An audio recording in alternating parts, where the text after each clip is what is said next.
Hello friends, मैं doctor Awadhesh Yadav आप सबको अपने इस यूट्यूब चैनल पे स्वागत करता हूं। फ्रेंड्स, आज आप सबको के लिए मैं बहुत ही एक इम्पोर्टेंट टॉपिक विलियम वर्ड्सवर्थ का लेकर के आया हूं, जो टीजीटी और पीजीटी दोनों में ही शामिल है। फ्रेंड्स, तो आइए without wasting any time start करते हैं। आज इस वीडियो में फ्रेंड्स मैं 50 क्वेश्चंस लेने वाला हूं। ये पार्ट 1 है और पार्ट सेकेंड में मैं 50 क्वेश्चंस लूँगा फ्रेंड्स। तो आइए स्टार्ट करते हैं। और ये वीडियो अगर फ्रेंड्स आप पूरा देखते हैं तो आपको बायोग्राफी के लिए, लाइफ के लिए अलग से कुछ भी पढ़ने की ज़रूरत नहीं है, आई प्रॉमिस। क्योंकि इसमें जो बायोग्राफी से रिलेटेड जो क्वेश्चंस आ सकते हैं वो भी फ्रेंड्स मैंने इसमें शामिल किए हुए हैं। तो आइए फ्रेंड्स स्टार्ट करते हैं। पहला क्वेश्चन ये रहा आपके स्क्रीन पे। When and where was William Wordsworth born? मतलब कब और कहाँ विलियम वर्ड्सवर्थ पैदा हुए थे? तो answer A is correct. 7 April 1770, Kakar mouth, Cumberland. Friends, ये बहुत ही इम्पोर्टेंट डेट है, इसको याद कर लेना है आपको। और प्लेस का भी नाम याद कर लेना है, काकर माउथ, कम्बरलैंड। क्वेश्चंस इससे बनते हैं कि पोएट पैदा किस जगह हुए, कब पैदा हुए, किस ईयर में, किस डेट में, क्योंकि एक प्रोमिनेंट पोएट रहे हैं और रोमांटिक एज के द मोस्ट रिप्रेजेंटेटिव पोएट माने जाते हैं। इसलिए इनका जो बायोग्राफिकल डिटेल्स हैं वो बहुत ही इम्पोर्टेंट है। और John Wordsworth, second of 5 children of John Wordsworth, जो कि अटॉर्नी थे सर जेम्स लॉदर के, अर्थात 5 बच्चों में दूसरे नंबर पे ये आ रहे हैं। एंड बर्थ प्लेस है उसे नेशनल ट्रस्ट प्रॉपर्टी के नाम से मतलब जाना जाता है, एक नेशनल ट्रस्ट प्रॉपर्टी हो चुका है। और जैसे कि 1770 में पैदा हुए तो ये फर्स्ट जनरेशन रोमांटिक पोइट्स में आते हैं। तो ये भी बहुत इंपॉर्टेंट फैक्ट्स हैं। फ्रेंड्स, जो भी एग्जामिनेशन में क्वेश्चन बन सकते हैं मैं अपने एक्सप्लेनेशन में उसको हाईलाइट कर देता हूँ, उसको प्रमुखता से बताता हूँ। इसलिए मैं क्या बताता हूँ, क्या एक्सप्लेन करता हूँ, वो बहुत ही इम्पोर्टेंट होता है। तो उसे आपको बहुत ध्यान से सुनना है। एक एक वर्ड को अननेसेसरी मैं कुछ भी नहीं बोलता हूँ फ्रेंड्स अपने वीडियो में। मैं उधर उधर की कोई बात नहीं करता, सिर्फ टॉपिक से सेंटर्ड ही मैं बातें करता हूँ। तो ये जो है belongs to first generation romantic poets with William Blake. मतलब विलियम ब्लेक जो कि 1757 में पैदा हुए थे और 1770 में ये पैदा हुए थे। तो ये जो है फर्स्ट जनरेशन रोमांटिक पोएट्स की कैटेगरी में आते हैं। और इनका जो मदर थी 1778 में उनकी मतलब जल्दी ही डेथ हो गई थी, इनके जन्म के 8 साल बाद ही। और फादर जो है 1783 में उनकी डेथ हो गई थी। तो ये आर्फन हो गए थे। और इस तरह से shaped his love for nature as foster mother.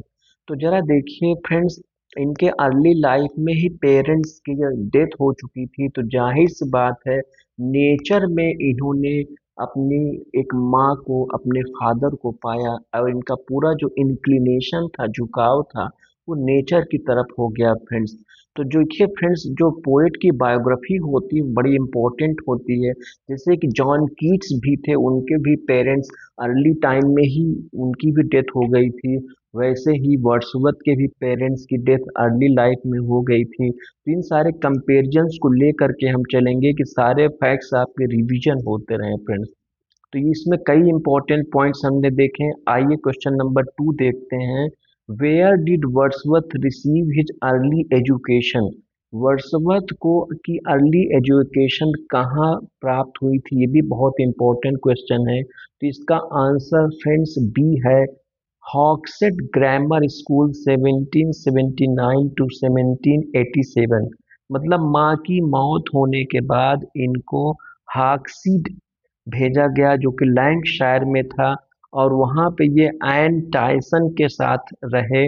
और फ्री रैम्बलिंग अमंग लेक्स, और लेक्स पे इधर उधर घूमना, लेटना, स्केटिंग करना, बर्ड नेस्टिंग, और जो क्लोज कांटेक्ट जो है पुअर विलेजर्स के साथ इनका होना। तो ये सारी चीजें इनको नेचर के प्रति इनका झुकाव और प्रेम और वर्शिप कॉमन लाइफ के प्रति इनका झुकाव ये वहीं से शुरू हुआ है। मतलब इनका जो बैकग्राउंड था, इनकी जो अर्ली लाइफ नेचर के बीच, गरीब लोगों के बीच बीती, और इसको इन्होंने प्रिल्यूड बुक 1 to 2 में ये डिस्कस किया है अपने जो प्राइमरी ऑटोबायोग्राफिकल एलिमेंट्स जो कि चाइल्डहुड डेज के फ्रेंड्स।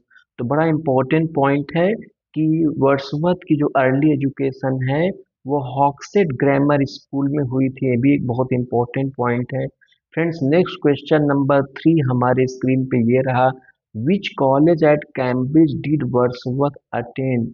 मतलब कौन से कॉलेज को कैम्ब्रिज में वर्ड्सवर्थ ने अटेंड किया। तो करेक्ट आंसर ये सेंट जॉन्स कॉलेज 1787 टू 1791। ये भी बहुत इंपॉर्टेंट क्वेश्चन है फ्रेंड्स। ये सेंट जॉन 1787 में एंटर किए, और वहाँ पे जो करिकुलम था, जो एजुकेशन सिस्टम था, जो सिलेबस था, इनको बहुत ड्राई और फॉर्मल मालूम पड़ा। अर्थात इनका कोई इंटरेस्ट उसमें नहीं हो रहा था। तो जो और क्योंकि मैथमेटिक्स मतलब वहाँ पे डोमिनेट किया जा रहा था एज ए सब्जेक्ट, तो इन्होंने क्या प्रेफर किया, घूमना टहलना और अपने फेवरेट पोएट्स को पढ़ना। तो ये जो इनका डिसअपॉइंटमेंट है, निराशा है, सेंट जॉन कॉलेज में पहुंच करके उस निराशा को, डिसअपॉइंटमेंट को, ये अपनी किताब द प्रिल्यूड बुक 3 में वर्णन करते हैं, रेजिडेंस एट कैम्ब्रिज। और इस तरह से ग्रेजुएट हुए वहाँ से बीए विदाउट डिस्टिंक्शन इन 1791। तो अर्ली लाइफ और उसके बाद जो इनका कॉलेज लाइफ है फ्रेंड्स, ये बहुत इम्पोर्टेंट रोल प्ले करता है इनके लाइफ में, पोइटिक करियर में, और कैसे वो प्रिल्यूड में इसकी। तो देखिए फ्रेंड्स, ये भी इम्पोर्टेंट पॉइंट्स है द प्रिल्यूड बुक 3 में। ये अपनी जो एजुकेशन का जो एक्सपीरियंस है, जो करिकुलम ड्राई और फॉर्मल पाते हैं, तो उसके एक्सपीरियंस को ये किसमें डिस्कस करते हैं, द प्रिल्यूड बुक 3। तो फ्रेंड्स, ये भी हमें बहुत ध्यान में रखना है कि इस बायोग्राफी को पढ़ने के साथ साथ उस बायोग्राफी का लाइफ का प्रभाव लिटरेचर में क्या रहा है और कैसे इन्होंने उसको एक्सप्रेस किया, उन चीज़ों को हम साथ में लेके चल रहे हैं फ्रेंड्स। अर्थात लाइफ से रिलेटेड जो लिटरेरी क्वेश्चंस हैं उसको हम साथ में लेके चल रहे हैं कि आपको अलग से पढ़ने की ज़रूरत ना पड़े। नेक्स्ट क्वेश्चन फ्रेंड्स आपकी स्क्रीन के सामने ये रहा, Wordsworth visits to revolutionary France where in. बहुत ही इंपॉर्टेंट क्वेश्चन है फ्रेंड्स कि वर्ड्सवर्थ की जो जो विजिट, जो यात्रा रही है फ्रांस में रिवोल्यूशन के दौरान, वो कब थी, और इनके लाइफ में बड़ा इम्पोर्टेंट रोल था इस यात्रा का। जो रोमांटिक आइडियल्स थे फिर जो फ्रांस से ये इन्होंने सीखा, वो इस यात्रा के दौरान ही फ्रेंड्स इनको मिला। तो ये जो है 1790 में गए थे walking tour of Alps, and 1790 to 91 to 92 Orleans and Blois. तो option B is correct friends. और अगर एक्सप्लेनेशन को देखें तो first 1790 walking tour with Robert Jones के साथ ये गए थे 1790 में France, through France to Switzerland, फिर Switzerland during revolution first year के रेवोल्यूशन के दौरान, फील्ड विथ इंथुजियाज्म। और इनके अंदर बहुत उत्साह हुआ वहाँ की रेवोल्यूशन को देख करके, और bliss was in that turn to be alive. ये बड़ी फेमस इनकी जो लाइन है फ्रेंड्स। तो ये एक्सपीरियंस उनको वहाँ पे मिला। सेकंड स्टे, और बाद में फिर 1791 टू 1992 में ऑर्लियंस में रहे, और ब्लॉय ने इनको जो है मेड हिम आर्डेंट रिपब्लिकन की तरफ इनको रुख किया, and brought affair with Annette Vallon. ये बड़ा इंपॉर्टेंट लेडी का नाम है फ्रेंड्स, एनेट वॉलेन, जो इनका लव अफेयर हुआ फ्रांस में। वार बिटवीन इंग्लैंड एंड फ्रांस, जब इंग्लैंड और फ्रांस के बीच वार स्टार्ट हुआ 1793 में, तो इनको अपनी यात्रा को वहीं पे मतलब रोकना पड़ा और वापस आना पड़ा फ्रेंड्स। तो ये बड़ा इंपॉर्टेंट इनके करियर का फेज रहा है, France visit friends. Next question में हम आते हैं, who was Annette Vallon. Annette Vallon कौन थी। तो ये फ्रेंड्स जो है फ्रेंच वुमन थी, option B is correct. Orleans में lover, mother of his daughter Caroline. Caroline जो है इनकी जो डॉटर थी, और ये बॉर्न कब हुई थी? 15 दिसंबर 1792 में। अर्थात जो daughter of French surgeon at Blois, मतलब ये जो है ये डॉटर थी कौन? एनेट वेलन, फ्रेंच सर्जन की। और आर्लियंस में 1791 में ये एक दूसरे से मिले, लव अफेयर हुआ, डॉटर हुई कैरोलिन 15 दिसंबर 1792 को ऑर्लियंस में। और unable to marry due to war and poverty and lack of consent, मतलब शादी जो है इनकी जो है उनसे नहीं हो पाती क्योंकि वार स्टार्ट हो गया था, पॉवर्टी और कंसेंट भी नहीं थी, स्वीकृति भी नहीं थी। तो ही visited them at Calais in 1802, तो 1802 में फिर से दोबारा इन्होंने विजिट किया था कैलाइस में, जब during peace of Amiens and provided financially, तो इस तरह से फाइनेंशियली मदद मिली उनको, तब वो वहाँ पे दोबारा गए थे। Guilt and political disillusionment described in prelude book 9 to 10। तो ये जो गिल्ट इनका रहा है अपनी फर्स्ट लव को छोड़ने का, डॉटर को छोड़ने का, और जो पॉलिटिकल डिसइल्यूजनमेंट, डिसइल्यूजन मतलब जो निराशा इनको मिली कि कैसे जो क्रांति हुई लेकिन उस क्रांति का परिणाम बहुत अच्छा नहीं रहा। तो इस एक्सपीरियंसेस को फ्रेंड्स ये अपने प्रिलूड की बुक 9 और 10 में वर्णन करते हैं। तो बहुत ही इम्पोर्टेंट पॉइंट्स फ्रेंड ये है कि एनेट वलिन इनके लाइफ में एक इम्पोर्टेंट हिस्सा रही हैं, और शादी ये नहीं कर पाए, एक बेटी भी पैदा हुई, और बाद में लूसी पोएम्स के नाम से ये पोएम भी लिखते हैं फ्रेंड्स अपनी उस डॉटर के लिए। Who was Dorothy Wordsworth? Dorothy Wordsworth कौन थी? इनकी सिस्टर थी, option B is correct. Lifelong companion थी and author of Grasmere journal, और ग्रासमेयर जर्नल की ऑथर भी थी। तो डोरोथी जो है 1771 में पैदा हुई, 1855 में उनकी डेथ हुई थी। 4 इयर्स इनसे यंगर थी, छोटी थी। और जो उनके साथ जो है लगभग कई सालों तक उनके साथ रही 1795 के बाद। और उनका जो ग्रासमेयर जर्नल है मास्टरपीस है नेचर ऑब्जर्वेशन का, gave raw material for poems, और बहुत सारी जो पोएम वर्ड्सवर्थ ने लिखा जैसे कि डैफोडिल्स, तो वो रॉ मटेरियल मतलब उस जर्नल को पढ़ करके, उस नेचर ऑब्जर्वेशन को पढ़ करके वर्ड्सवर्थ बहुत प्रभावित हुए और बहुत सारी पोएम्स भी लिखी, उनमें से डैफोडिल्स एक है। और she was his eyes and ears, और ये बड़ा फेमस डिस्क्रिप्शन है, my dear dear sister of Tintern Abbey. तो इस तरह से वो बड़ा इम्पोर्टेंट पॉइंट है कि ये अपनी सिस्टर का जो वर्णन है टिंटन एबी पोम में भी करते हैं। तो ये आपको ख्याल में रखना है। मिथ एंड नेवर मैरिड, और शादी उन्होंने कभी नहीं किया था डोरोथी वर्ड्सवर्थ ने। तो बड़ा इम्पोर्टेंट पॉइंट है फ्रेंड्स, डोरोथी वर्ड्सवर्थ इनकी सिस्टर का रोल इनकी लाइफ में बहुत बड़ा रहा है। और फ्रेंड्स अगर एक सिस्टर आपकी फ्रेंड हो जाए तो उससे बड़ी कोई फ्रेंड आपकी लाइफ में नहीं हो सकती है।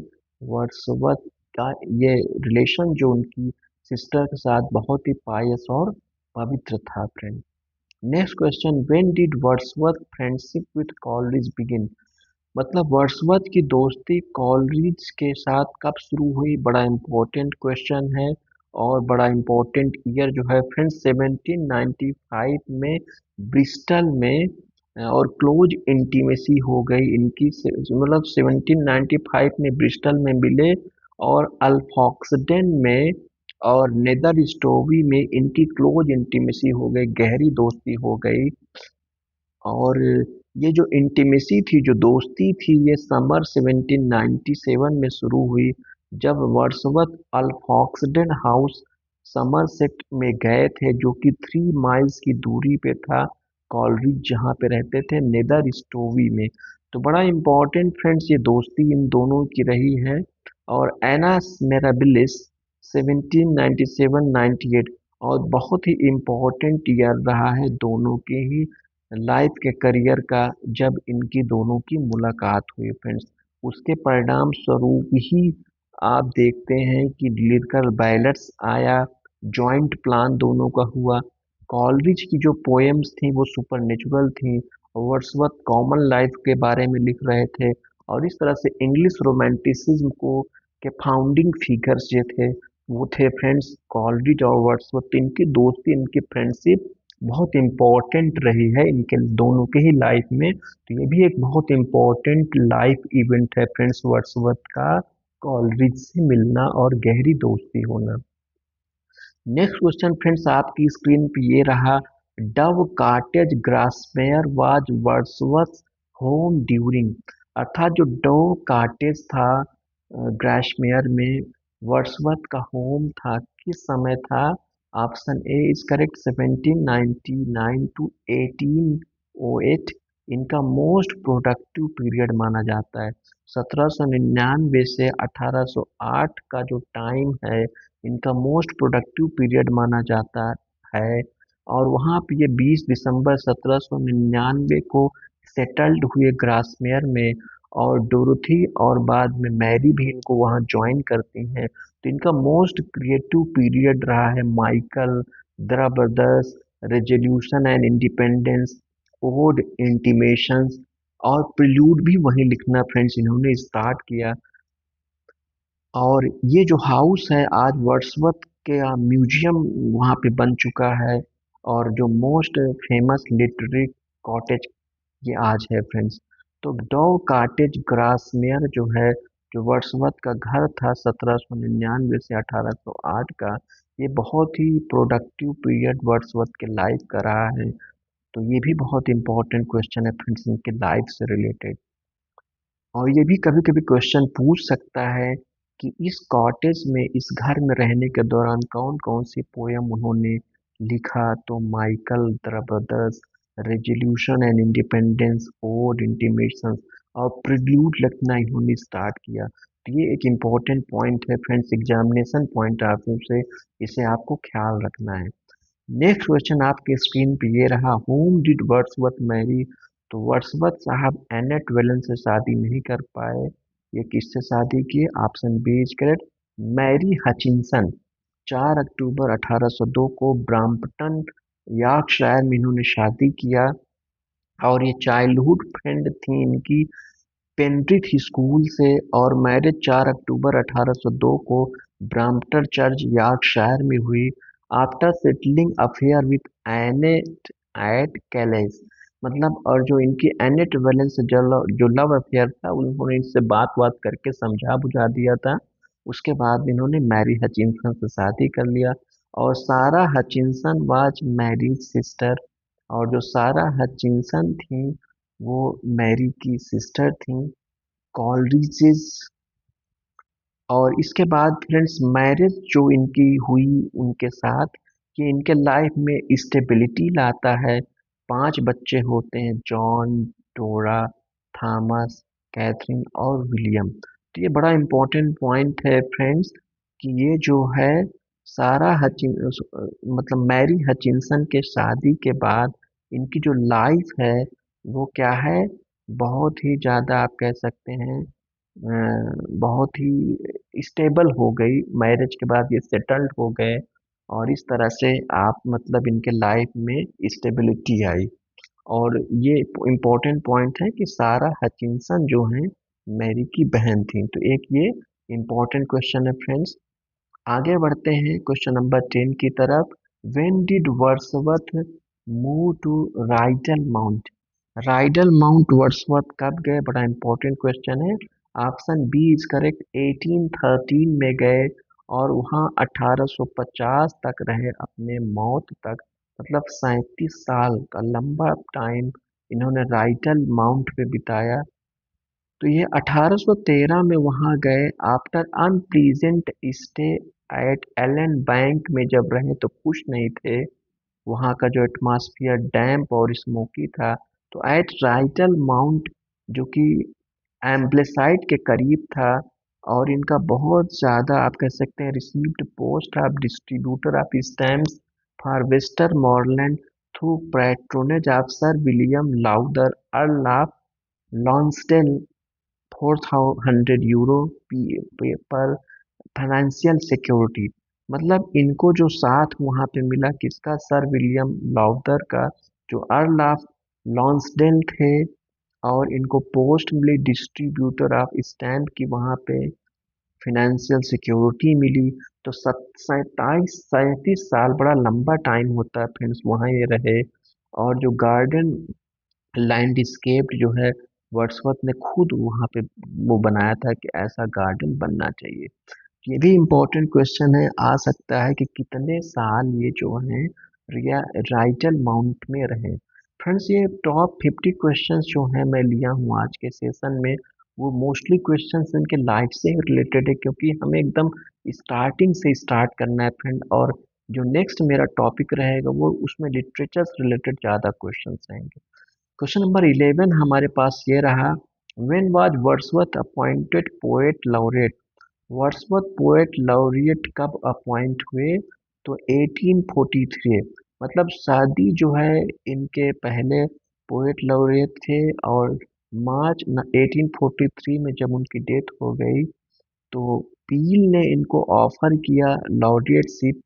तो वर्ड्सवर्थ शुरू में तो थोड़ा मना किए, हिचकिचाए, लेकिन एक्सेप्ट कर लिए कि वो जो है उनको जो फार्मर बर्थडेज हैं वो सब वो नहीं लिखेंगे, मतलब जो कोर्ट चाहेगा, किंग चाहेंगे, तो तैयार हो गए। और 73 के एज की उम्र में first laureate was already major poet, और ऑलरेडी ये मेजर पोएट मतलब इनका नाम हो चुका था। और टिल डेथ 1850, मतलब मरने तक ये जो है पोएट लॉरेट रहे, और इनके बाद टेनिसन जो है पोएट लॉरेट बनते हैं। तो ये भी बहुत इंपॉर्टेंट क्वेश्चन है फ्रेंड, बन सकता है एग्जाम में कि विलियम वर्ड्सवर्थ पोएट लॉरेट कब बने? तो 1843 में बने, रॉबर्ट सदी के बाद। और इस तरह से ये बड़ा इम्पोर्टेंट क्वेश्चन है फ्रेंड्स, इसे हमें ध्यान में रखना है। और ये जो है रॉबर्ट सदी पोएट लॉरेट कब थे? 1813 से 1843 तक। और ये अपने मरने तक मतलब 1850 तक पोएट लॉरेट रहे, और टेनिसन ने इनकी जगह बाद में ली। तो बड़ा इंपॉर्टेंट क्वेश्चन है फ्रेंड, और बहुत ज़्यादा क्रिटिसिज्म भी इनका इसलिए रॉबर्ट ब्राउनिंग जैसे पोएट करते हैं, और शैली भी करते हैं कि ये पोएट लॉरेट का पद क्यों ग्रहण कर लेते हैं। Next question friends, who was Wordsworth projected philosophical masterpiece. Wordsworth की फिलोसॉफिकल मास्टरपीस कौन मानी जाती है? तो जाहिर बात द रिफ्यूज। बड़ा इंपॉर्टेंट क्वेश्चन है। 3 part epic on man, nature and society, मतलब प्रोजेक्टेड फिलोसॉफिकल मास्टरपीस। कहने का तात्पर्य है कि कॉलरिज ने 1798 में इनको सजेस्ट किया इसको लिखने के लिए। तो ग्रैंड फिलोसॉफिकल पोयम का प्लान था मैन, नेचर और सोसाइटी के ऊपर जो उनके व्यूज थे, और प्लान्ड एज 3 पार्ट्स। 3 पार्ट्स का प्लान किया कि 3 पार्ट्स में रिक्लूज होगी। पार्ट 1 जो है प्रिल्यूड एज ऑटोबायोग्राफिकल इंट्रोडक्शन, जो कि growth of a poet's mind, जो कि पोएट के माइंड को ग्रोथ को दिखाएगा। Part second excursion as book 1। Part third जो है never written except fragments like home at Grasmere. और पार्ट थर्ड फ्रेंड्स कभी लिख नहीं पाए, सिर्फ कुछ फ्रैगमेंट्स, कुछ हिस्सा लिख पाए जो ग्रेसमेयर में। और ये remained unfinished life long dream, मतलब इनका लाइफ लॉन्ग ड्रीम था इसको पूरा करने का, पर ये पूरा नहीं कर पाए। तो बड़ा इंपॉर्टेंट क्वेश्चन है friends, the recluse 3 part epic on man, nature and society, ये जो था प्रोजेक्टेड फिलोसॉफिकल मास्टरपीस इनका कंप्लीट नहीं हो पाता है। पार्ट 1 जो prelude as autobiographical introduction, growth of a poet's mind थी। सेकेंड जो पार्ट थी फ्रेंड्स एक्सकर्सन एज बुक 1। और पार्ट 3 जो है लिख नहीं पाए। तो बड़ा इंपॉर्टेंट सवाल है फ्रेंड्स, इससे एग्जामिनेशन में क्वेश्चंस हमेशा आते हैं, आपको इसको एकदम अपने माइंड में बैठा लेना है। नेक्स्ट क्वेश्चन बहुत ही इंपॉर्टेंट है friends, most important, who gave the title the prelude to his autobiographical epic. किसने टाइटल दिया? तो टाइटल दिया widow Mary Wordsworth, publishing it posthumously. Posthumously means मरणोपरांत, 1850 में पब्लिश किया। किस नाम से? The prelude or growth of a poet's mind. मतलब he himself called it poem to Coleridge, मतलब वर्dsworth साहब ने इसका जो नाम रखना चाहा या दिया या बुलाते थे पोयम टू कॉलरिज के नाम से, poem on growth of my own mind, growth of a poet's mind, ये सारी चीज़ों से वो इसको बुलाते थे। लेकिन उनकी मौत के बाद 23 अप्रैल 1850 को मैरी ने पब्लिश किया 3 महीने बाद जुलाई 1850 में, और किस नाम से, as the prelude or growth of a poet's mind colon an autobiographical poem explaining it was prelude to the recluse। और recluse की क्या थी फ्रेंड्स, ये prelude थी, इंट्रोडक्शन पार्ट। तो ये बड़ा इंपॉर्टेंट पॉइंट है कि ये जो द प्रिल्यूड का जो टाइटल है, जाहिर सी बात है वर्ड्सवर्थ साहब ने इसका संकेत दे दिया था, लेकिन इसको एक्चुअलाइज किसने किया, उनकी वाइफ वर्ड्स मैरी वर्ड्सवर्थ ने किया friends, sorry widow Mary Wordsworth ने किया फ्रेंड्स।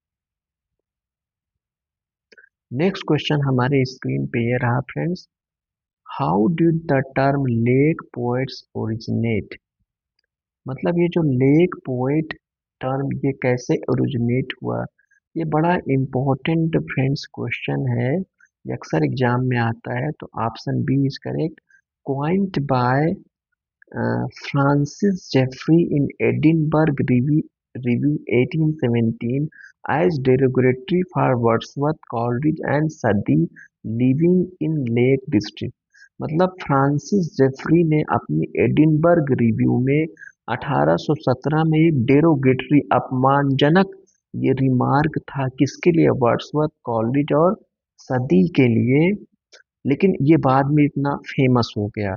तो first use as Lake School by Edinburgh Review in 1802 and August 1817, Jeffrey used to mock their supposed provincial clannishness, मतलब जो गांव देहात उस एरिया में जो रहते थे, एक्चुअली वर्ड्सवर्थ डिसलाइक्ड ग्रुपिंग, पर वर्ड्सवर्थ को ये साथ में लोगों को शामिल करना, ग्रुप में इनको जोड़ के देखा जाना पसंद नहीं आया, क्योंकि उनके एम्स अलग थे, और letter became neutral geographical label, और इसका कोई मतलब नहीं रहा, क्योंकि वर्ड्सवर्थ का थेरी ऑफ पोइट्री अलग, कॉलरिज के अलग और सदी की अलग, लेकिन जो टर्म जो है लेक पोएट्स से जो है वर्ड्सवर्थ डिसएग्री करते थे।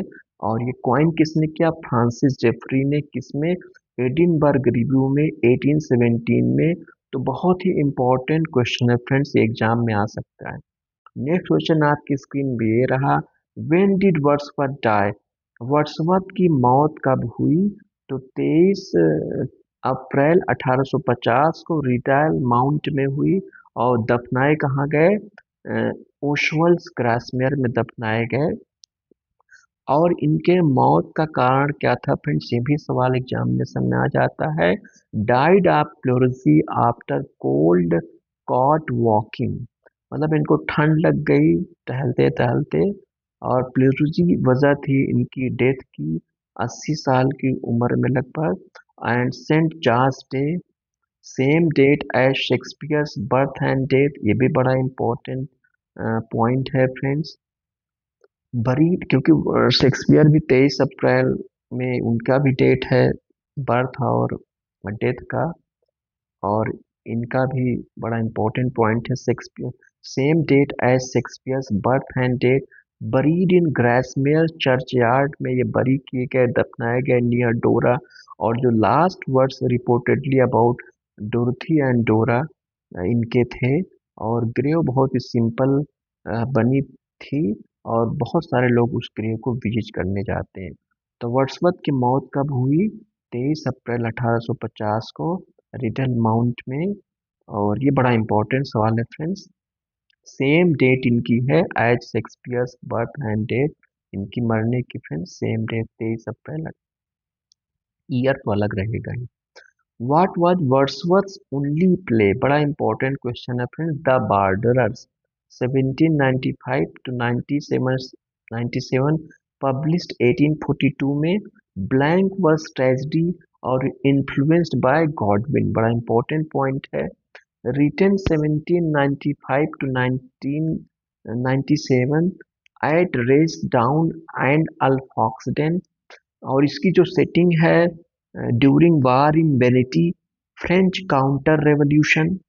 इसकी सेटिंग, कैरेक्टर्स इसके मार्मियोन और ओसबल डिबेट करते हैं जो गॉडवियन जो रेशनलिज्म और नेसेसिटी का क्या सिद्धांत है, और कोवेंट गार्डन के द्वारा रिजेक्ट किया जा गया।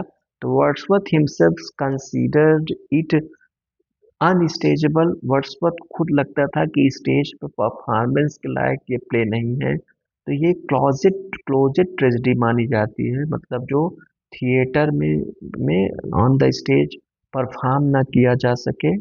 और पब्लिश्ड हुआ 1842 आफ्टर रिविजन। तो बड़ा important question friends, the borders published 1842, Wordsworth only play written in blank verse and influenced by Godwin। बड़ा इंपॉर्टेंट सवाल है। What was Wordsworth's first publication? Wordsworth का फर्स्ट पब्लिकेशन क्या था फ्रेंड्स? बड़ा इंपॉर्टेंट सवाल है एग्जामिनेशन में। फर्स्ट और लास्ट वर्क अक्सर पोएट या राइटर के पूछे जाते हैं। तो N evening walk and descriptive sketches 1793 in heroic couplets. ध्यान रखिएगा फ्रेंड्स, इन्होंने हेरोइक कपलेट्स को क्रिटिसाइज किया था जो इनके प्रोडिसेसर्स थे अलेक्जेंडर पोप और John Dryden new classical period के। एक्चुअली जो every age is a revolt and revival. अब जैसे न्यू क्लासिकल पीरियड के रिवोल्ट में रोमांटिसिज्म आया, लेकिन फिर भी पूरी तरह से इन्होंने रिवोल्ट तो किया था, लेकिन फिर भी हेरोइक कपलेट्स में ही अपनी पोएम इन्होंने फर्स्ट लिखी और स्टार्ट किया। तो एन इवनिंग वॉक इन्होंने किसको एड्रेस किया था? सिस्टर डोरोथी को।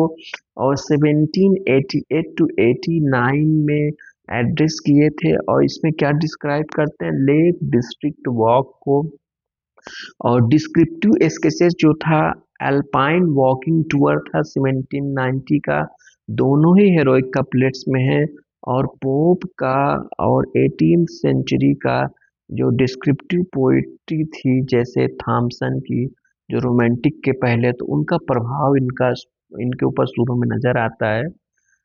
और ये जो है जोसेफ जॉनसन ने इसको पब्लिश किया था। तो बड़ा इंपॉर्टेंट क्वेश्चन बनता है कि an evening walk and descriptive sketches किस में लिखे गए थे फ्रेंड्स? Heroic couplets. ये पॉइंट बड़ा इंपॉर्टेंट है, इसे आपको ख्याल में रखना है। नेक्स्ट क्वेश्चन फ्रेंड्स आपके स्क्रीन पे ये रहा, when was lyrical ballads first published? Lyrical ballads first कब पब्लिश हुई? तो बड़ा इंपॉर्टेंट क्वेश्चन है। 1798 anonymously at Bristol by Joseph Cottle। 23 poems थी फ्रेंड्स स्टार्ट फर्स्ट पब्लिकेशन में। 19 पोएम वर्ड्सवर्थ की थी और 4 कॉलरिज की। तो पब्लिश्ड अर्ली अक्टूबर 1798 एनोनिमसली। ये पॉइंट ध्यान रखिएगा फ्रेंड्स, बिना किसी नाम के। Price 5 shillings. 23 पोएम वर्ड्सवर्थ की, मतलब टोटल 23 पोएम्स। वर्ड्सवर्थ की 19, जिसमें Tintern Abbey, idiot boy, Goody Blake, we are seven, ये सारी इस तरह की पोएम्स थी। और कॉलरिज की 4 पोएम पोएम्स जैसे एंशियंट मारिनर जो कि ओपनिंग पोएम थी। बड़ा इंपॉर्टेंट पॉइंट है फ्रेंड्स इस लिरिकल बैलेट का। और foster mother's tale, nightingale, dungeon. और ये इंग्लिश रोमांटिक मूवमेंट का बिगिनिंग इसी से स्टार्ट होता है। तो ये फाउंडेशनल आप कह सकते हैं पोइटिक पब्लिकेशन था लिरिकल बैलेट्स, इसीलिए बड़ा इंपॉर्टेंट कि पब्लिकेशन ईयर है। और इससे क्वेश्चंस हमेशा में आता है क्योंकि ये फाउंडिंग टेक्स्ट रहे हैं। नेक्स्ट क्वेश्चन फ्रेंड्स आपकी स्क्रीन पे ये रहा, how many editions of lyrical ballads? बड़ा इंपॉर्टेंट सवाल है। आंसर बी इज करेक्ट कि 4 एडिशन। 1798 में फ्रेंड्स पहला एडिशन, फिर 1800 में विद प्रीफेस के साथ आया एंड वॉल्यूम 2, 1802 में विद अपेंडिक्स के साथ पोइटिक डिक्शन जोड़ करके, और फिर 1805। इस तरह से 4 ईयर्स इंपॉर्टेंट है, 1798, 1800, 1802 और 1805। ये आपको दिमाग में बैठा लेना है। तो जो second edition January 1801 dated 1800 and 2 volumes with famous preface जो है एक्सप्लेनिंग थ्योरी मैनिफेस्टो। तो ये बड़ा इम्पोर्टेंट प्रीफेस है मित्र, क्योंकि इसमें ये जो थ्योरी है पोइटिक इमेजिनेशन कैसे होना चाहिए, पोएम कैसे होना चाहिए, वो ऐड करते हैं प्रीफेस में। और फिर लूसी पोएम्स ऐड करते हैं। एंड थर्ड जो है 1802 में जो आया added appendix on poetic diction and more poems. तो फोर्थ 1805 में आया। तो प्रेफेस जो है grew from advertisement to major critical document, और आज ये मेजर क्रिटिकल डॉक्यूमेंट माना जाता है फ्रेंड्स। तो बड़ा इम्पोर्टेंट सवाल है फ्रेंड्स ये, कि इसके 4 एडिशंस आए 1798, 1800 में, और 1802 में, और 1805 में। तो ये बड़ा इम्पोर्टेंट पॉइंट है फ्रेंड्स, इसे हमें ध्यान में रखना है।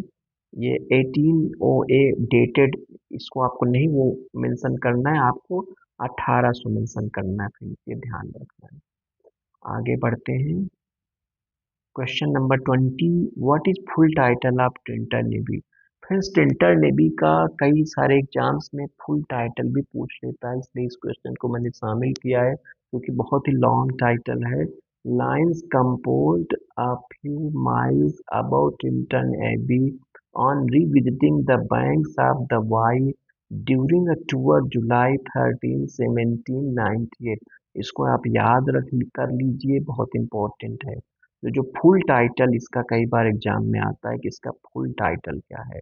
तो इसमें क्या इंडिकेट करते हैं, जो ओकेजन है revisiting Wye Valley after 5 years 1793 to 1798 with sister Dorothy के साथ जब ये दोबारा जाते हैं। Composed mentally during walk not written down till reaching Bristol में जाके फिर ये लिखते हैं। और जो लास्ट पोएम ऑफ 1798 वॉल्यूम, लेकिन बट रिटन लॉस्ट, लास्ट में लिखा इन्होंने।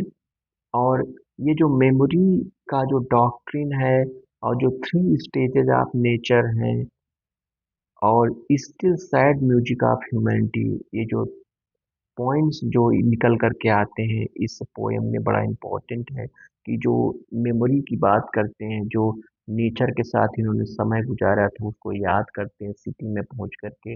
इस पोएम को फ्रेंड्स हम डिटेल में पढ़ाएंगे, एंड मतलब अलग से जब हम इम्पोर्टेंट पोएम्स की सीरीज स्टार्ट करेंगे पोएट के पहले सारे एमसीक्यूज कराने के बाद, तो इस पोएम को फ्रेंड्स जो मोस्ट फेमस जो पोएम है, जो मोस्ट रिप्रेजेंटेटिव पोएम्स हैं पोएट की, उसे हम मतलब अलग अलग लेक्चर्स में उस पे हम फ्रेंड्स सेशंस करेंगे। हाउ मेनी लूसी पोएम्स, बड़ा इम्पोर्टेंट क्वेश्चन है। तो इसमें 5 पोएम्स थी रिटेन 1799 में। गोसलर जर्मनी में इन्होंने लिखा था ड्यूरिंग कोल्ड विंटर विथ डोरोटी के साथ जब थे। तो बड़ा इम्पोर्टेंट पॉइंट, गोल्सर जर्मनी में लिखे थे। और लूसी आइडेंटिटी जो है डिबेट की जाती है, कुछ इसको डोरोथी मानते हैं, कुछ मैरी हचिंसन मानते हैं, कुछ एनेट वेलन मानते हैं।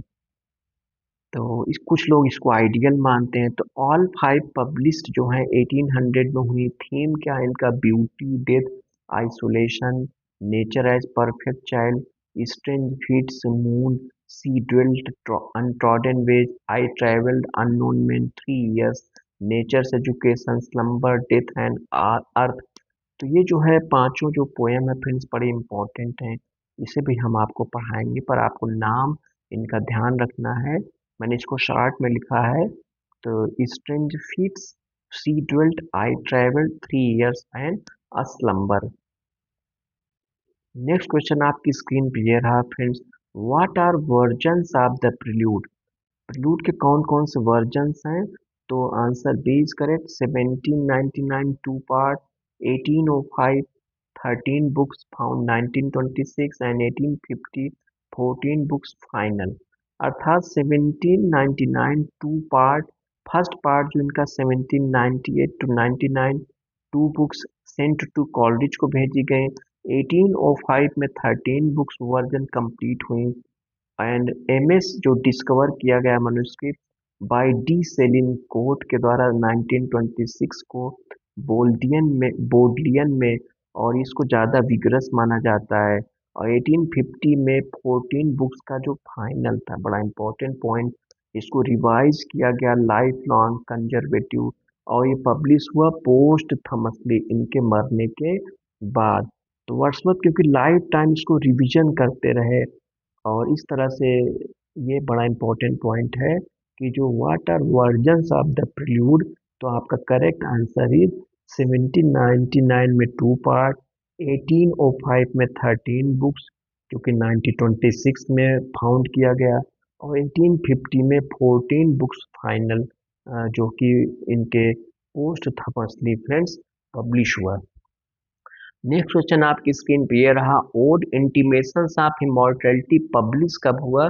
तो ये किसमें, पोएम्स इन 2 वॉल्यूम्स 1807, कंपोज्ड 1802-04, अर्थात 1807 में इन 2 वॉल्यूम्स में पब्लिश हुआ, और कंपोज कब हुआ था, 1802 और 1804 के बीच में। 2 फेजेस में लिखा था इन्होंने, फर्स्ट जो 4 स्टैंजाज मार्च 1802 में, और बाकी 1804 में लिखे थे। ये किस पे आधारित है, प्लेटोनिक जो मिथ है प्री एग्जिस्टेंस का, कि सोल जो है, soul comes trailing clouds of glory from heaven which is our home, child retains splendour, adult loses via shades of prison house, not orthodox Platonism but intuitive Platonism इनमें नजर आता है, और greatest odd माने जाते हैं आफ्टर मिल्टन। तो बड़ा इंपॉर्टेंट क्वेश्चन है फ्रेंड्स, कि odd on intimations of immortality publish हुआ था इन 2 वॉल्यूम्स में 1807 में। तो ये ईयर फ्रेंड्स आपको ख्याल में रखना है, और ये एक्सप्लेनेशन भी। माइकल क्या है, इनकी pastoral tragedy about old shepherd Michael and son Luke, और इसमें rural integrity versus urban corruption दिखाया गया था, और ये पब्लिश्ड लिरिकल बैरस 1800 में ये पब्लिश हुई थी। और ये कहानी based on story told by Wordsworth old school master, मतलब इनके पुराने ओल्ड स्कूल मास्टर ने कहानी इनको बताई थी, कि ओल्ड शेफर्ड माइकल और सन जो लूक थे, तो लूक जो है शहर चला गया टू रिपे डेट, कर्ज रिपे करने के लिए, और फॉल्स इनटू वाइस, और अपराध की दुनिया में आ जाता है, and covenant plight ruined sheep fold, symbol of broken hopes. और इस तरह से जो दर्द, जो पीड़ा से गुजरता है शेफर्ड माइकल, जो उसकी होप्स ब्रोकन हो जाती हैं। तो फाइनेस्ट पास्टोरल है इंग्लिश में मिल्टन के बाद, और जो ये रूरल वर्च्यू को सेलिब्रेट करता है, और जो डिग्निटी है लेबर की, जो कठिन श्रम की फ्रेंड्स। तो बड़ा इंपॉर्टेंट क्वेश्चन है ये भी। नेक्स्ट क्वेश्चन 25 आपकी स्क्रीन पे ये रहा, रेजोल्यूशन एंड इंडिपेंडेंस ओरिजिनली क्या किस नाम से जानी जा गई थी। तो बड़ा इंपॉर्टेंट क्वेश्चन है friends, the leech gatherer old man on moor, बड़ा इंपॉर्टेंट क्वेश्चन है। 1802 में इन्होंने कंपोज किया था, जब आफ्टर डोरोथी जो है मिली थी लीच गैदरर से एक सॉगबर्ड में 1800 में, और वर्ड्सवर्थ भी मिले उससे डो काटेज के पास। तो पोएट इन डिजेक्शन पीवी self bewildered encounters impossibly old leech gatherer, poet बहुत दुखी अवस्था में एनकाउंटर करते हैं ओल्ड लीच गैदरर को, जो कि लीचेस को डेसोलेट मूर में गैदर कर रहा है, और जो अपने सफ़र को, दर्द को एंड्योर करता है। तो जो लेसन है रेजोल्यूशन का, इंडिपेंडेंस का, स्टोइसिज्म का, तो इसलिए इसका ओरिजिनली जो टाइटल था द लीच गैदरर। ये भी बड़ा इंपॉर्टेंट पॉइंट है फ्रेंड्स, कि रेजोल्यूशन एंड इंडिपेंडेंस का ओरिजिनल टाइटल या ओरिजिनली क्या किस नाम से जाना गया, the leech gatherer old man on moor, ध्यान रखिएगा। नेक्स्ट क्वेश्चन हमारी स्क्रीन पे ये रहा, I wandered lonely as a cloud, इसका करेक्ट ऑप्शन क्या है फ्रेंड्स, करेक्ट ऑप्शन ए है, कि 1804 में कंपोज हुआ, कहाँ, टाउन एंड में, और इंस्पायर हुआ बाय डोरोथीज के जर्नल के द्वारा, जो डोरथी ने जर्नल लिखा था 1 मार्च 15 अप्रैल 1802 को गांव बरो पार्क में, और पब्लिश हुआ 1807 में, और रिवाइज हुआ 1815 में। तो I wander lonely as a cloud 1804 में फ्रेंड्स ये कंपोज किया गया था। और डोरोथी का जो जर्नल है फ्रेंड्स 15 अप्रैल 1802, उसमें क्या है, आई नेवर सा daffodil so beautiful tossed and reeled and dance. तो इस तरह से ये पोएम बड़ी फेमस है इनका, वर्ड्सवर्थ साहब का। तो ये जो एक्सपीरियंस है और ये उसमें ये नज़र आता है कि और एक एग्जांपल है, emotion recollected in tranquillity long interval. और मैरी ने कंट्रीब्यूट किया the flash upon that inward आई, ये लाइन मैरी ने कंट्रीब्यूट किया था। और डोरोथी के जनरल ने क्या कंट्रीब्यूट किया था, आई नेवर सा daffodil so beautiful tossed and reeled and danced. ये बड़ा इंपॉर्टेंट पॉइंट है फ्रेंड्स। और ये पब्लिश हुआ था पोएम्स इन 2 वॉल्यूम्स 1807 में, और बाद में रिवाइज हुआ 1815 में, और फाइनल स्टैंजा चेंज किया गया। तो I wander lonely as a cloud, ये बड़ा इंपॉर्टेंट क्वेश्चन है फ्रेंड्स, और बड़ी खूबसूरत पोम है, कभी इसको पढ़िएगा, मैं पढ़ाऊंगा भी। नेक्स्ट क्वेश्चन आपके स्क्रीन पे ये रहा, सॉलिटरी रीपर बिगिंस।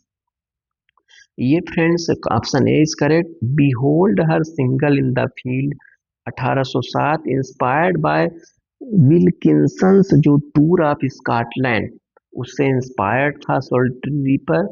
और ये ऐसे बिगिन होता है, 1807 में पब्लिश हुआ था, inspired not by direct hearing but Thomas Wilkinson's, जो मतलब डायरेक्ट ये सुन करके इंस्पायर नहीं हुए थे, बल्कि जो थॉमस विल्किंसंस की जो मैन्युस्क्रिप्ट थी टूर ऑफ स्कॉटलैंड की, जिसमें वो डिस्क्राइब करते हैं Highland reaper singing Gaelic song को। तो वर्ड्सवर्थ गेलिक को कभी समझते नहीं थे, तो इमेजिन करते हैं कि सॉन्ग क्या हो सकता है। तो old unhappy far off things, battles long ago, or natural sorrow, loss pain, eternal human labour, तो म्यूजिक हॉन्ट्स आफ्टरवर्ड्स। तो उसको पढ़ करके फ्रेंड्स इंस्पायर हो करके वर्ड्सवर्थ जो है इस सॉलिटरी रीपर को फ्रेंड्स लिखते हैं। नेक्स्ट क्वेश्चन आपकी स्क्रीन पे ये रहा, पीटर बेल, ये कब लिखा गया, 1798 को लिखा गया, पब्लिश हुआ 1819 में, 20 साल मतलब डिले के होने के बाद। और इसको शैली ने पैरोडी किया है पीटर बेल द थर्ड के नाम से, एंड बाय J.H. रेनॉल्ड्स। तो बड़ा इंपॉर्टेंट पॉइंट है फ्रेंड्स। तो इसमें एक स्टोरी है पॉटर की, हार्ड हार्टेड है, reform by nature via supernatural experience, written 1798 at Alfoxden, kept back due to fear of ridicule after lyrical ballads criticism, मतलब लिरिकल बैलेट्स का जो क्रिटिसिज्म हुआ उसकी वजह से इनको डर लगा कि कहीं मजाक न उड़ाया जाए। और पब्लिश हुआ 1819 में, प्रोवोक्ड पैरोडीज, बहुत सारी पैरोडीज लिखी गई, शैली ने लिखा। पीटर बेल द थर्ड, बड़ा इंपॉर्टेंट पॉइंट है फ्रेंड्स, एग्जाम में आ सकता है कि शैली ने किसकी पोएम को पैरोडी किया, तो वर्ड्सवर्थ की पीटर बेल को। तो Shelley wrote Peter Bell the third, Reynolds ने Peter Bell a lyrical ballad लिखा, showing continuing hostility to Wordsworth simplicity doctrine. और इस तरह से लोग अपनी हॉस्टिलिटी को, नफरत को वर्ड्सवर्थ की जो सिंप्लिसिटी थी, जो डॉक्ट्रिन थी, उसको दिखाते रहे पैरोडी करके। तो ये बड़ा इंपॉर्टेंट पॉइंट है फ्रेंड्स, याद रखिएगा। नेक्स्ट क्वेश्चन की तरफ हम आते हैं, वाइट टू ऑफ राइलस्टोन किस पे बेस्ड था, तो बेस्ड था rising of the north 1569 from Percy's ballad Bolton Abbey visit. तो ये 1807-10 के बीच ये पोयम थी, पब्लिश हुई 1815 में, और किस पे आधारित है, Percy's ballad the rising in the north, Catholic rising of Norton family 1569 against Elizabeth, और visit to Bolton Abbey, white doe visits tomb of Emily Norton weekly at churchyard, symbol of endurance and faithful memory, criticised by Hazlitt as tedious. तो Hazlitt ने इसको criticise करके tedious बताया, boring बताया, थकाऊ बताया। तो ये एक्सप्लेनेशन फ्रेंड्स इंपॉर्टेंट है। नेक्स्ट क्वेश्चन में आते हैं, लाइडोमिया लाउदेमिया शोज, क्या इसमें दिखाई पड़ता है, classical Greek myth from Iliad, stoicism मतलब डाउट नजर आता है, एंड रिस्ट्रेंट नजर आता है। तो ये भी इम्पोर्टेंट पॉइंट है फ्रेंड्स, इसको आपको ध्यान रखना है कि from Iliad Laodamia wife Aprothesielus killed I try, prays for return, ghost comes but she dies for excess passion. Shows Wordsworth's turn after 1808 to classical restraint, stoicism, control of passion by reason. Virgilian advocates self-control versus romantic excess. तो ये friends बस इतना आपको ध्यान में रखना है कि जो क्लासिकल ग्रीक मिथ जो इलियड से जो निकल करके आया है इसको इन्होंने इसमें दिखाया है। तो ये बड़ा इम्पोर्टेंट पॉइंट है और वर्ड्सवर्थ जो है का झुकाव थोड़ा हुआ 1808 के बाद क्लासिकल रिस्ट्रेंट स्टोइसिज्म और control of passion by reason जो उनके लाइफ में आता है तो इसको ये इसमें मतलब प्रकट करते हैं फ्रेंड्स। नेक्स्ट क्वेश्चन, इक्लेसियास्टिकल सॉनेट्स ये जो है 102 इन फर्स्ट एडिशन मतलब 102 इन फर्स्ट एडिशन 1822 में थे। उसके बाद एक्सपैंड किए गए 132 1845 में। इसमें history of Christianity in England और ये मार्क करता है एंग्लिकन कंजर्वेटिव टर्न का। तो ये जो सोनेट सीक्वेंस है इसमें क्रिश्चियनिटी को ये ट्रेस करते हैं।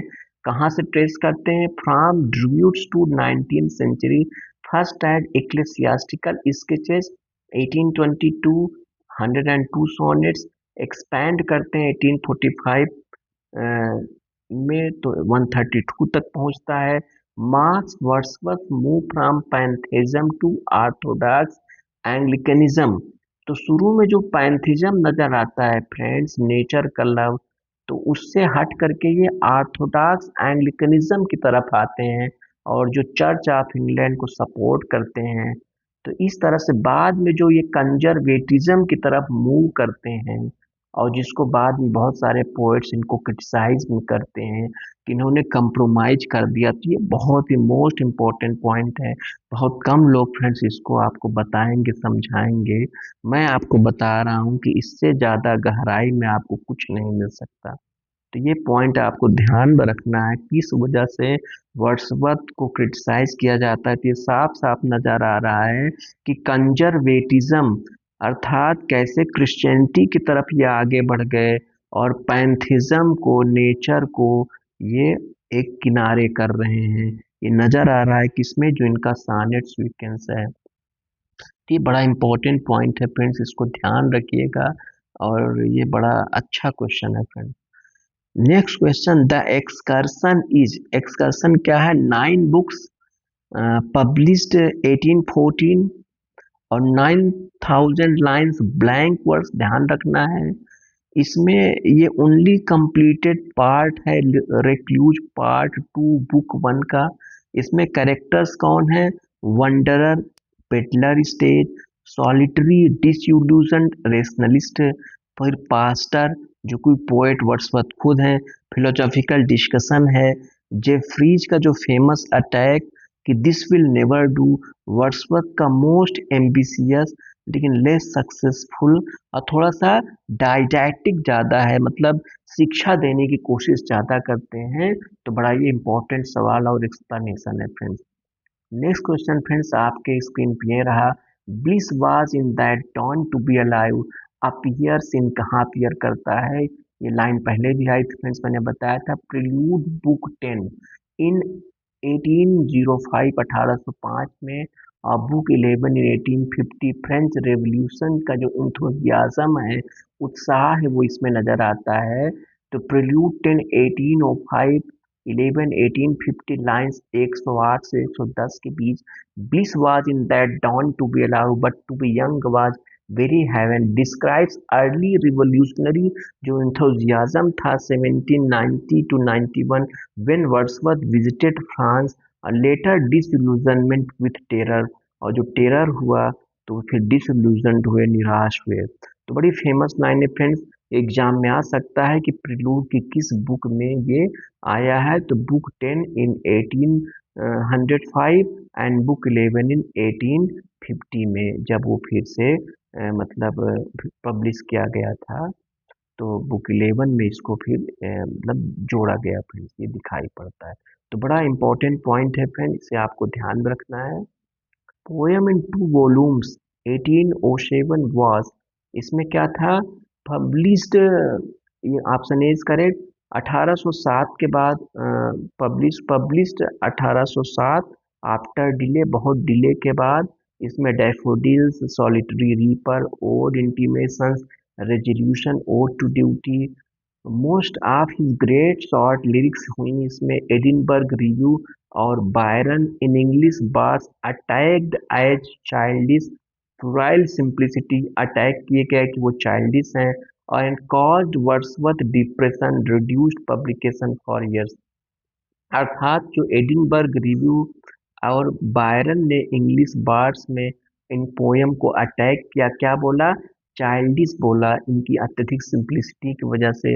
इस वजह से वर्ड्सवर्थ थोड़ा डिप्रेशन में चले गए और इसको पब्लिकेशन के लिए रोक दिया। फ्रेंड्स, क्रिटिसिज्म का लाइफ में बड़ा निगेटिव रोल होता है। अगर आपको लोग 10 बात कह दें कि अरे तुम लाइफ में कुछ नहीं कर पाओगे, तो आप कितना ही आपके अंदर कॉन्फिडेंस है, आप थोड़ा सा लो आप फील करते हैं। तो इसी वजह से इसको मतलब डिले हुआ बहुत अधिक, मतलब पब्लिकेशन के लिए में वर्ड्सवर्थ साहब ने डिले किया। नेक्स्ट क्वेश्चन आपकी स्क्रीन पे ये रहा, प्रीफेस एडिशंस 1800 में फर्स्ट एडिशन, फिर एक्सपैंड हुआ 1802 में, अपेंडिक्स ऐड किया गया किस टॉपिक पे, पोएटिक डिक्शन पे। तो ये बड़ा इंपॉर्टेंट पॉइंट फ्रेंड्स, इसे आपको ध्यान में रखना है। तो 1798 had advertisement, 1800 first full preface manifesto, फिर 1802 में ग्रेटली एक्सपैंड किया गया, डिस्कशन हुआ what is poet, pleasure principle, metre defence, और इसमें बहुत अपेंडिक्स ऐड किया गया पोएटिक डिक्शन का 1802 में। और जॉनसन का जो view that great sonnet is example of poetical language, उसको इन्होंने रिफ्यूट किया। और ये सेंट्रल डॉक्यूमेंट हुआ रोमांटिक क्रिटिसिज्म का, इंपॉर्टेंट पॉइंट है। Which not in lyrical ballads 1798, lyrical ballads में कि जो 1798 में कौन सी पोयम नहीं थी, तो ये नहीं थी I wandered lonely as a cloud, जो कि कंपोज हुई थी 1804 में। तो डैफोडिल्स कंपोज हुई 1804, जो कि इस नाम से जानी जाती है, I wander lonely as a cloud, और पब्लिश हुई 1807 में, 6 years आफ्टर 1798। और Tintern Abbey, idiot boy, Goody Blake और हैरी गिल जो है, ये 1798 एडिशंस में थी। तो फ्रेंड्स, आपको ये ध्यान में रखना है कि कौन सी पोएम किन एडिशंस में थी, इसमें भी क्वेश्चंस आते हैं, इसलिए इस तरह के क्वेश्चंस फ्रेंड्स मैंने लिए हैं इसमें।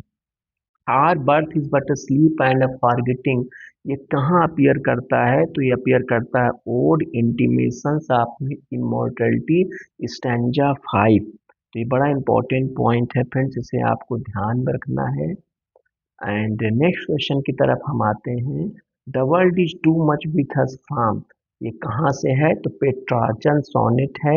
इसमें मटीरियलिज्म को, भौतिकतावाद को इन्होंने क्रिटिसाइज किया है, गेटिंग एंड स्पेंडिंग। तो ये पेट्रार्चन सोनेट 1802, इसमें इंडस्ट्रियल रेवोल्यूशन, मटीरियलिज्म का इन्होंने क्रिटिसाइज किया था।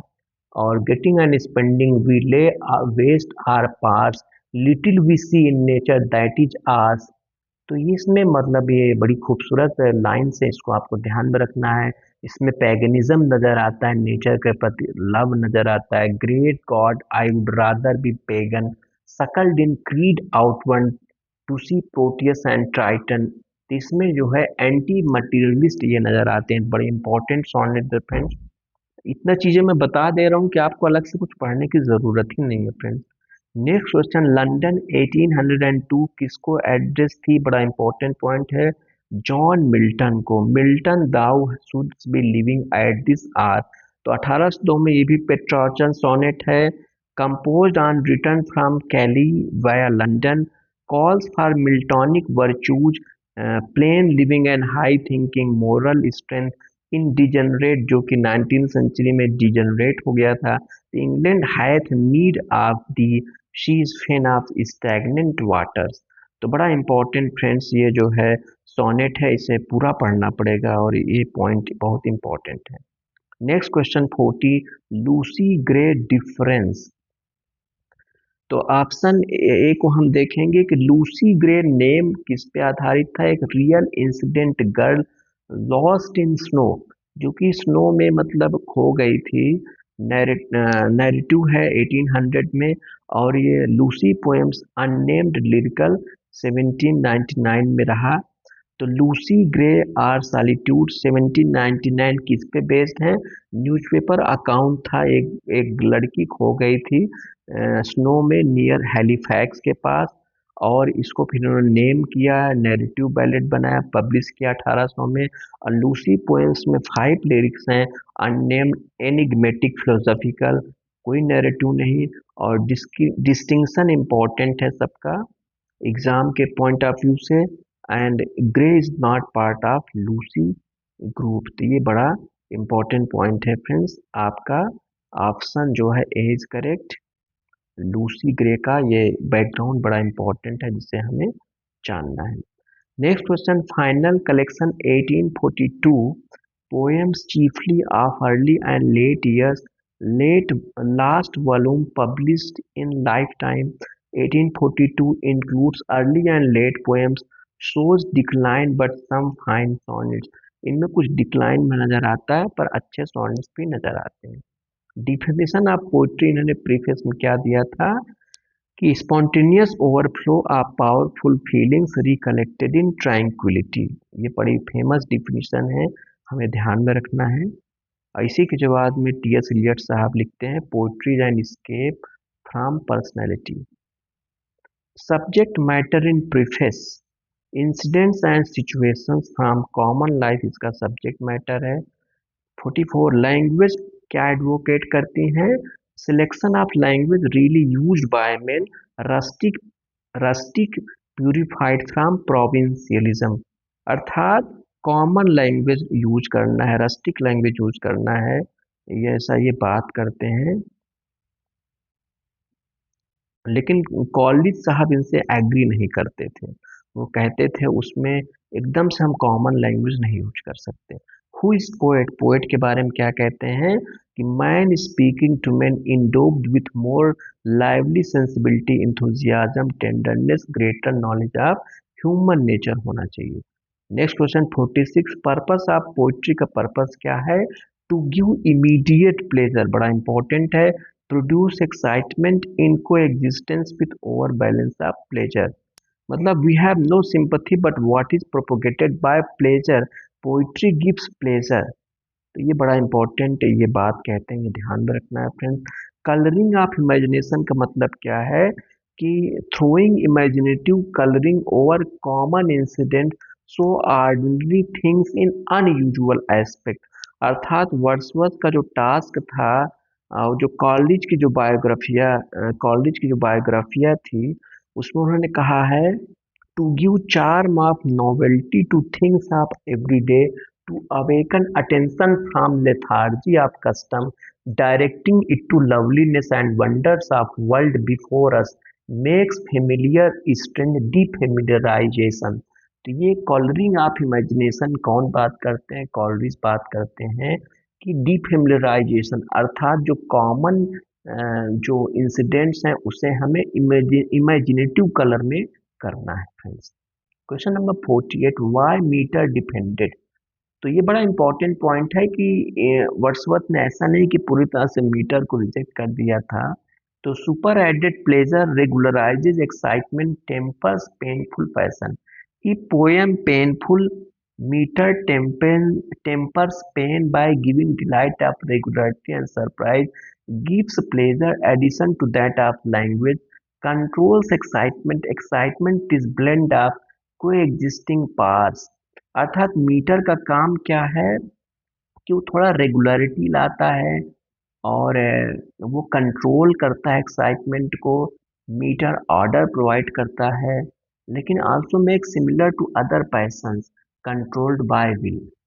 लेकिन मीटर सब कुछ नहीं है, लेकिन मीटर जो है सुपर एडेड प्लेजर रेगुलराइज करता है एक्साइटमेंट और पेनफुल पैशन को टेम्पर करता है। ये इंपॉर्टेंट पॉइंट है friends. Next question 49. No essential difference between language approach and metrical composition. The most radical claim इनका था कि neither there is nor can be any essential difference between language approach and metrical composition. Same human language, meter superadded, attacked by colleague who says there is essential difference. इन मतलब इनका क्या claim था कि कोई essential difference नहीं होना चाहिए कि लैंग्वेज अप्रोच और मेट्रिकल कंपोजिशन का सेम ह्यूमन लैंग्वेज होना चाहिए, मतलब मीटर का यूज तो होना चाहिए लेकिन ह्यूमन लैंग्वेज के बियॉन्ड नहीं हो जाना चाहिए, जो कि फ्रेंड्स न्यू क्लासिकल पीरियड में हो जाता है। मीटर सुपर एडेड की बात करते हैं, लेकिन अटैक या कॉलरिज ने वो कहते हैं कि नहीं, डिफरेंस है किसमें है, language approach and metrical composition. और हमारा आज के सेशन का लास्ट क्वेश्चन है friends, attack on gaudy and inane phraseology is attack on, तो किस पे अटैक है, न्यू क्लासिकल पोइटिक डिक्शन जो था पोप, ग्रे और ग्रे के सोनेट का।